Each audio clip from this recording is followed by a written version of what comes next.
This is how to get out of a rut. Not that I know anything about this. I'm not gonna lie, it's not gonna be easy, but it is possible. And if you wanna learn how to get out of a rut quickly, this is what you get to do.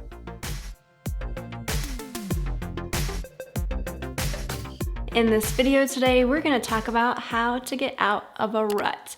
Because everybody gets into them, not everybody knows how to get out of them.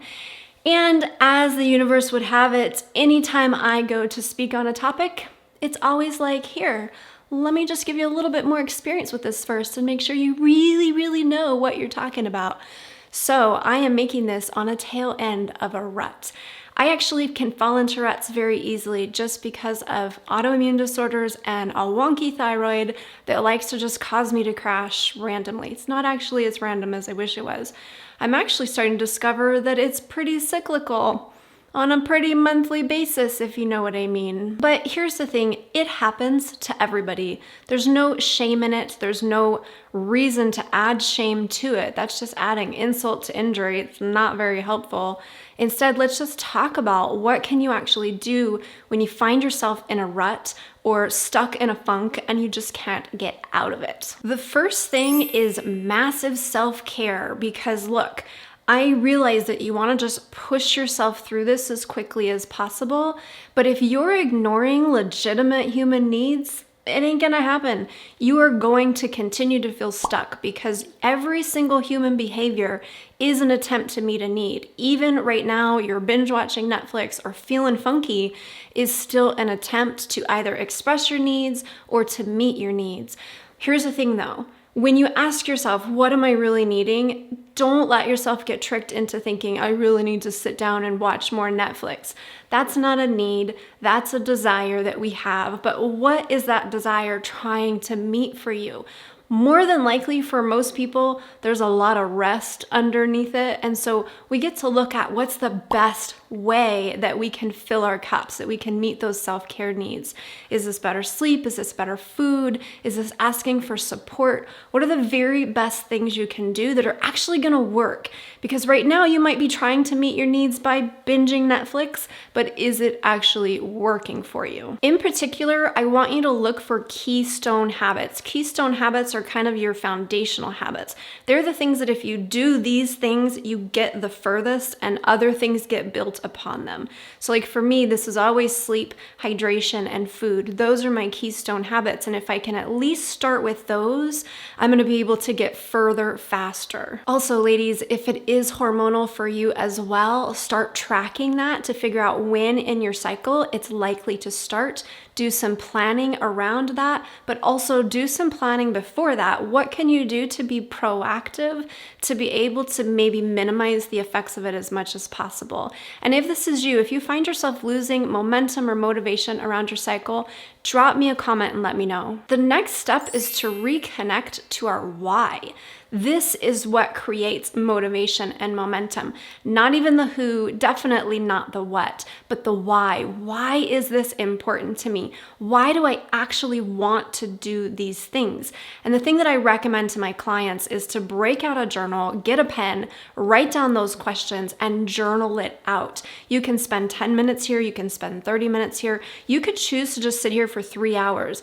That is gonna be one of the most motivating things you can do to help yourself get out of a rut quickly, is to just dive deeply into your why.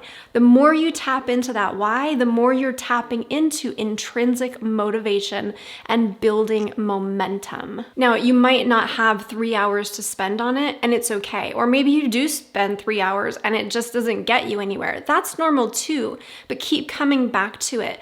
Just a really simple daily exercise of writing down for 10 minutes, why do I actually want to do this? Why is this actually important to me? Is going to help increase your motivation. Because every time you answer that question, you're going to be taking it a little bit deeper, getting further into that intrinsic motivation. Now, the rest of what I'm going to be talking about is really about building self-discipline. And it's important to think of self-discipline like a muscle. So if you have been in this rut for a long time, your muscle is pretty atrophied right now, right?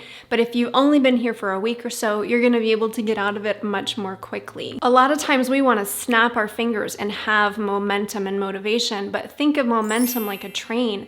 It takes time to build momentum. You can think of this like if you wanna have a snowball effect, we start with snowflakes, right? They start to slowly compound over time. This is something that I teach in my upcoming Breakthrough Boss course much more in depth because it's one of the biggest key factors as to why people can't build momentum or motivation, because they're expecting it to happen overnight or much more quickly than nature will allow. If you have so much momentum and motivation going into your rut, like there is momentum behind a rut, trust me. And if that's where you're at, it's gonna take a little bit more time to get back out of that. So yes, it may not feel like you're getting out of the rut quickly, but trust me, it's gonna be a lot quicker than if you are not steadily focusing on building that snowball over time. So keeping that in mind, let's get into the rest of the steps on how to get out of a rut quickly. Number 3 is to be ruthless. I want you to be ruthless about cutting off what is keeping you stuck. If that's Netflix, cut off Netflix. I know that seems extreme, but I've done the same thing. The beginning of this year, I was realizing that I was falling into a rut just because it's so easy to binge watch Netflix. And so I cut it off. I just canceled it. This has been one of the best years ever, by the way, and I highly recommend that if you have something like that in your life, be ruthless with yourself and cut it out because it's not helping you. If there's something that's keeping you in that rut, why baby it? Why nurture it? Cut off the thing that is hurting you. So ask yourself, what is helping me to stay in this rut?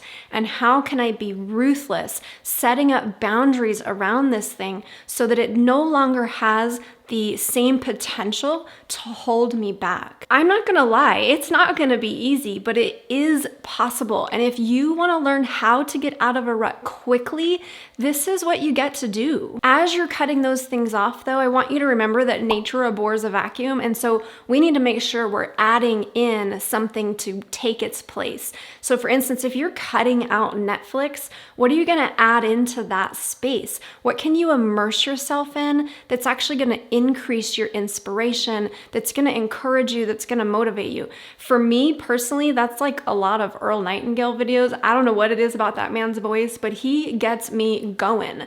So what is that for you? What can you add back in? Because if you leave a big gaping space in your calendar, in your day, you're just gonna fall back into the same rut that you've been in, because that's what we do. We fall into the easiest rut. It's like water.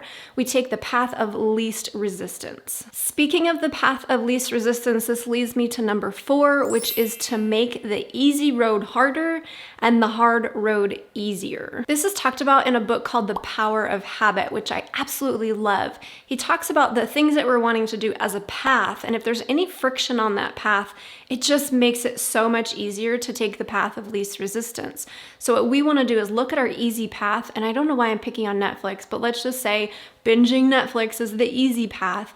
What can we do to make that path a little bit more difficult? Can we unplug our television, all the cords, so that it's like we got to go through and figure out how everything goes back together before we can watch something? Can you cancel Netflix? That's like the easiest way to do it. What else can you do to make that path harder so that you're not so likely to fall back into your old habits? And then what can you do to make the path you want to take, which is the hard path, a little bit easier? One of the ways that we make the harder roads easier is with baby steps. We're not going to get there overnight. Again, it's the whole momentum thing, right? It can take hours, days, weeks sometimes to get out of this rut. But what can you do a little bit at a time? Because incremental steps are more sustainable than trying to make a giant leap all at once. So let's say for yourself, you know that the hard road that you really want to take is getting up early, doing self-care, and then getting into your work. What can you do to make that a little bit easier, but taking one small step at a time? And I did a video a few months ago on how to get up earlier. I recommend checking that out if getting up early is a challenge for you. But I also talk about building in routines, morning routines, a little bit at a time. This is so important. Sustainability is the most important thing. Jumping into something and then crashing back down is the worst thing we can do for ourselves because it's creating a new habit. It's creating a habit of starting and stopping, but it's also creating a habit of belief in ourselves that we're just not capable. So it's much more important to go for those small wins, those baby steps, slowly build on them. If you crash back down a little bit, it's okay, right? It's not that big of a step down, and then you can build a new habit and build a new habit and continue to go up. So as you're doing this, as you're making the easy road harder, do as much of that as you can all up front. But when you're making the harder road easy, do a little bit of that at a time so that you can sustain it. The next step is to call in reinforcements. This could be an accountability partner, your biz bestie, a coach, your mama, only if your mama is the right person for that job. But the truth is, we are not meant to do hard things alone. We are communal creatures. We need connection and support. Even as introverts, we need connection and support. We need other people catching our blind spots. We need other people reminding us who we are or what we're capable of when we forget. So it's so important to call in that support. And if you're ready for some high-level reinforcements, I would tell you to grab my free Bottlenecks to Breakthroughs training. This is my exact belief breakthrough process, and it includes some exercises to help you start up-leveling your mindset. It will also allow you to get on the waiting list for my Breakthrough Boss course. That course will go in depth on these and other mindset strategies with the support of myself and others in the course. You can find the link to that and more in the description below. By the way, if you're new here, my name is Tara Wagner. I'm a belief breakthrough coach helping women to crush their goals, not their soul. And if you would love weekly coaching to help you overcome the limiting beliefs and bad habits holding you back, be sure to subscribe, hit the bell for notifications, and share this with others who need the same. Then check out this next video on 5 ways to overcome procrastination and this video on why you need to stop trying to reset your entire life. Fist bump if you made it to the end of this video, and I'll see you in the next one. Hi, my nice white shirt.